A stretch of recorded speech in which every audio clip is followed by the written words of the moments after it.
Banditry started under the watch of APC because they were the ones that brought them in. It was 1992-93 in Kaduna. A riot broke out which they call the Zango Kataf riot. I was a young boy, very, very young then. And people were killed in scores. If you are not an Afsa person practicing Muslim in Islam, they were killed. Especially if you are from the southern part of Kaduna, the tribes from the southern part of Kaduna, they were massacred. It was called the Zango Kataf riot. And if the next thing they do is to burn churches, kill Christians, and then if they are done with that, then they focus on businesses that is for Igbo people, Igbo-owned businesses, and they destroyed it. I grew up knowing that Christians are an endangered species in Nigeria. In the year 2000, when the Sharia riots, how many of you have heard of the Sharia riot? Hundreds of thousands of people were killed in Kaduna. I can remember vividly that we had to defend our house from people. They brought some Fulani boys and they faced our house. They were shooting arrows. They were stoning our zinc. They spot our zinc shooting arrows. Even though I was a Muslim then. Even though my father was a Muslim then. But because majority of the people in our compound were Christians, so they were willing to destroy every one of us because we're living with Christians. I can remember a particular church in Mando, for those that know Mando, in Kaduna, called Chapel of Redemption. That church was destroyed. And so from that time, anytime there's a little hanky-panky in Nigeria, the first target is churches and Christians. And this has prevailed for a long time. That even if there's a problem with in another country, the Muslim and the Hausas in Nigeria will rise up and begin to kill Christians. How many of you remember the Miss World crisis in 2002, 2001, 2002? That somebody drew a picture of Muhammad or something in France. Long away in France. And they began to fight in Nigeria. Are you following me? Christians are endangered species. Now let me give you, and that's how it has continued. Scores have been killed, and they focus on regions where there is a mixture of both Christianity and Islam. If you look at states like Kaduna, states like Plateau State, states like Nasarawa, states like Taraba, states like Benue, states like Bauchi, states like Gombe, states like Borno. These are places where they focus on because they intend to eliminate every living Christian in that place. Anybody that debunks it is a total lie because I have grown and lived in the north. I've spent 80 to 80% of my life in the north, so I understand this thing. Several times, I cannot forget the Sharia riot. We were running for our lives. Even though we're Muslims, but we're still running because as far as you are not of that ethnic group, practicing what they practice, you are a victim. You can be burnt alive. Many of us saw human beings that were burnt alive, like roasted like yam. And it has been going on for a long time. The genocide against the Christian faith. Are you with me? Many years ago, in Kano State, a man was beheaded. And anything they talk about, he said blasphemy. And guess who was the person that led it? The man called Sanusi, Lamido Sanusi, was the one that led him on. And they beheaded him, they killed the Igbo man. They killed him and they put his head on the stake and they were using it to parade the city. You will understand of a woman also that is an evangelist. Evangelist Eunice that was preaching about 2016 or 18 in Abuja. And they killed her. We cannot talk about a young girl called Deborah Samuel that was killed. I schooled in Jos, and for years, the people of Plateau have been massacred. Riot breaking out every single time. The one that the moment anything happens, the next people that are victims are Christians. And it is unfortunate that all these years, the government have not been able to do anything about it. But the agenda is deep. Are you with me this morning? Why am I saying? Because I don't want us to be an ignorant people. If we are ignorant people, they will control the narrative. And this days, let me tell you this truth. God will not come and fight for you. Remove that thing from your mind. If Christians don't rise up, pray from now till tomorrow. God is not coming to fight for you. Are you with me? Now, in the year 2009, Boko Haram started. Boko Haram started because of a section. It was a political movement. They created Boko Haram as a political talks to bring confusion into the government of Goodluck Jonathan. And to be able to, destroy any opposition, starting from Borno State, under the watch of a man called Kashim Shettima, which is now the vice president of Nigeria. Kashim Shettima and the other man, Ali Mohammed Sharif. These were the people that started the business of Boko Haram as a political talks to be able to oppose their opponents. But after a time, the ideology grew and they began to destroy. Now, it became a problem and they began to use it to destroy, bombing here and there. In 2009, 2010. As of 2010, a man led a meeting in Jos. Are you with me? He led a meeting that they were going to annihilate Christians within the locality of Plateau, Borno, Plateau, Bauchi, Kaduna, and Nasarawa. And he said they are going to perform jihad. They will bring jihad and they will go to kill that. If the Islamic leaders are not willing to lead them, he is ready to lead the movement. I have the minute of that meeting in my phone presently. Guess who is that person? Isa Pantami, that was the former Minister of Communication under Buhari's regime. And several times, these are people that are terrorist sympathizers. And that is why the Nigerian army has not been able to win the war against the terrorism. Because people have, the terrorists have infiltrated the Nigerian ranks, the army ranks, so they cannot win the war. That said, Osama bin Laden was a better Muslim than he is. He was sad when Osama bin Laden was killed. And he has said it several times that Boko Haram should not be killed. He said they are their Muslim brothers. How do you win a war against terrorism? When there are people high in government that are sympathizers to terrorism, how do you win that war? Now, there are 4 categories of insecurity or people that are causing insecurity. Number 1, you have Boko Haram. Number 2, you have bandits. Number 3, you have Fulani herdsmen. Now I'm going to show you how they are connected. Many people don't know.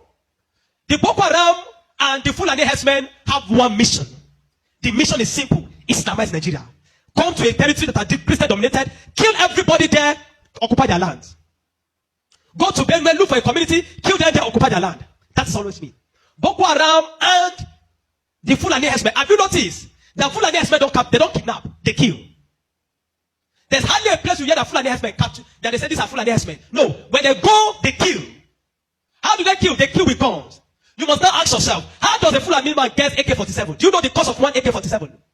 One AK-47 is over $1,000 something. Where will a Fulani man be able to obtain to be able to get one AK-47? Are you with me? And now, so you will know that there are people that are sponsoring this movement. Then the Boko Haram and the Fulani, they go about Christian-dominated areas. You will understand that when this terrorism started in Nigeria, that only people that were killed were Christian churches. You will not hear that they kill anyone. It is Christians and churches. I remember in Kaduna then that churches began to look for security men to guide their churches in every service day. Otherwise, you can be in church and then the next is boom, everybody dies. And churches that don't have money to hire soldiers began to use some of their members. I was a member of the security team in my church in Deeper Life in Kaduna in 2010. Because we don't stay in the church. Once I come to the church in the morning, we stay outside, moving around patrolling, because anybody can come and drop anything. So when Boko Haram started, the majority of Muslims, the Hausa, Northern Muslims, they were happy. I know of people that were celebrating it. If you see them crying today, I'll tell you why. At the initial beginning of this thing, they were happy celebrating the killings of Christians. They said they are purging Nigeria of RNA. It was majorly on Christians and Christian-dominated areas. But when it comes to 2014, the man Buhari and APC that wanted to overthrow the government of Jonathan, by all means, decided to employ mercenaries from Niger, from Chad, from all those Fulani, from other African nations where they are Fulani, and they brought them into Nigeria. What was the goal? The goal was that if Jonathan does not concede defeat in the election, they were going to rain hell on Nigeria. So they brought in these mercenaries, and they equipped them with rifles, the Aerofiles, the Buharis. Are you with me? The Aerofiles, the Buharis. Every one of these people called APC, they brought in mercenaries and armed them in the bushes and told them to wait. The moment Jonathan did not concede defeat in the election, they were going to start. But unfortunately for them, Goodluck knew of the assignment. He got intel about it, because the man said his ambition does not worth the blood of millions. So the man conceded defeat and left. And so they declared APC winner. Now, you have already brought people from different parts to come and fight. But what they wanted to come and fight for did not achieve anymore. So now they left those people in the bush. They left them with guns and ammunition in the bush. And when Buhari became the president, he abandoned them. Instead of them to settle them and let them go back, they abandoned them. And the people saw Nigeria as a place that is good. And the people decided to remain in Nigeria. Those are the people that started bandits. Before, we don't have anything like bandits. Banditry started under the watch of APC, under Buhari, because they were the ones that brought them in. Kidnapping, because they needed to survive. So they started by kidnapping. And they started by kidnapping. And they started by kidnapping. And they started by kidnapping. Over time, now, you understand that there are certain parts of this nation where there are mineral resources. Don't be an ignorant Christian. Follow me. Don't be an ignorant Christian. Don't be in a nation where you don't have understanding of what is happening. Now, there are some parts of Nigeria where there are good resources. And this is being illegally mined by elites, the military generals, the oligarchs, the people that are the leadership of the North. They were mining these resources, and the money does not go into the federal government account. So what they do is that they employ the services of this banditry to create two things. Number one, to create diversion. So when you go to Zamfara, that's why you hear that they say there is killing in Zamfara now. It's because of the Ilema gold mine. There is gold in Zamfara that they are mining. And so these bandits that are already in the bush, some people collaborate with them, partnered with them, and told them to keep creating confusion, create chaos. When you keep creating chaos, the Nigerian state and the people of Nigeria will not be able to focus on the illegal mining. They'll be concerned about the insecurity. So the insecurity is created as a means of diversion in the north. Are you following me? It is created as a means of diverting the attention of the military and the Nigerian populace from being able to focus on the illegal mining of resources. And any part of the north where there is resource, you find out that insecurity there. Recently, it has started in Kwara because there's a great amount of lithium in Kwara too that they have discovered and they're mining. So they partner with the Chinese because the people that does this illegal mining are the Chinese. They partner with the Chinese to be able to. So the bandits became the security men of Chinese and other people to protect them. So that while they are mining, they can begin to cause chaos. Because while the people are mining and they are causing chaos, kidnapping, nobody will be able to focus on what the Chinese are doing and those people illegal mining. Every single day to this moment, I'm telling you, they are mining in those places. And they will take it to an airfield in the bush and fly it out of Nigeria. They are making billions of dollars from it every day. While people are being killed. That is why you now hear that Muslims are saying that they are killing Muslims too. What you have, it is what Buhari created. The APC-led administration created. The banditry they created is what is affecting the North now. Because the people they brought to come and kill Nigeria in 2015 did not succeed because good luck relinquished power to them. And now the people have become thugs. They have become tools to be used in the hand of men that are using them to secure their illegal gold mines. And that's why you kill them. That's why you hear that they say they are killing Muslims. Now, the Christian persecution and genocide has been there. So you find out that the other part, the Muslim and the Fulani men keep going around killing in all those parts. And the Christians and the churches have been silent for too long. This evil has prevailed in Nigeria because the righteous men have been too quiet. If we're ever going to win against insecurity in Nigeria, Nigeria must put two things Nigeria must do. Number one, Sharia law must be completely abolished in Nigeria. Because Nigeria is not an Islamic state. Why will Nigeria, some part of Nigeria, be practicing Sharia? The law guiding them, constitutional law, that believe that if somebody deserves to die because he speaks against his God. Can an Hausa man insult Jesus and I kill him for insulting Jesus? But somebody believes when you speak against Muhammad, you deserve to die. How do you live in a country with somebody that has that kind of mentality? The military have become complicit. They are compromised. Nigerian military cannot win this war. 20 years from today, I'm telling you, 20 years from today, this thing of insecurity will not end because there are people that are enjoying it, benefiting from it, and reaping from it. If Nigeria wants to win this war, partner with America. Let them come and militate. I'm not sure I've seen that in Kano yesterday, some people were protesting that they don't want America to come. Because they believe what they have been told is that if America is coming to kill Muslims, and the man says he wants to come and kill terrorists, but they are protesting. Anybody that is negotiating, people like Ahmed Gumi, Sheikh Gumi should be locked away. A terrorist sympathizer is a terrorist. A man that believes that you are not supposed to kill a terrorist is himself a terrorist. A man that believes that we should go and negotiate. How do you go and negotiate with terrorists? Because you see, terrorists are not just criminals. They are working with a wrong ideology. A man that believes that killing he has nothing to lose. How do you negotiate with a man that believes that killing himself is going to meet their God in heaven to collect 72 virgins? How do you negotiate with such a person? A man like Sheikh Gumi should be locked away. A man like Ali Muhammad Buhari should be arrested. You want to win against terrorism, you must go brutal. No nation win against terrorism by pampering them.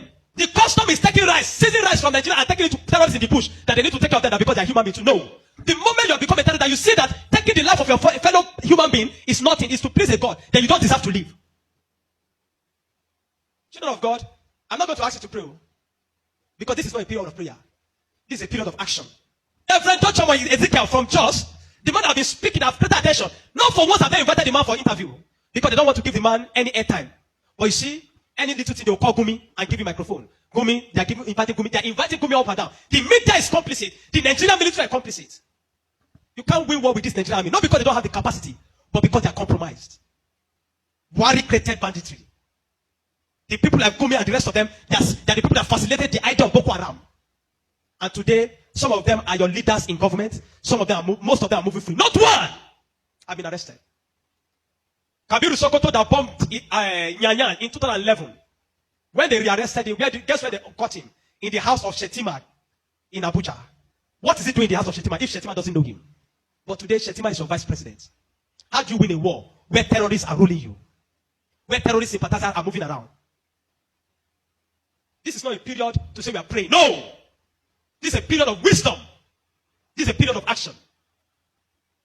Churches in the south have no idea. They sit in their cozy churches with exploit them. They don't know what it means to be in the north. They don't know what it means to be running for your life. That every Sunday in the church there in Kaduna, when they say let us pray, everyone is praying with one eye open. Because you don't know God might go up at any time in the church. The Nigerian church must rise up. There's an agenda. And if you read the minute of that meeting in 2010 led by Isa Patami, you will not believe it. I have a recording of his messages. Where's our plea? Where say, why would they be killing their people?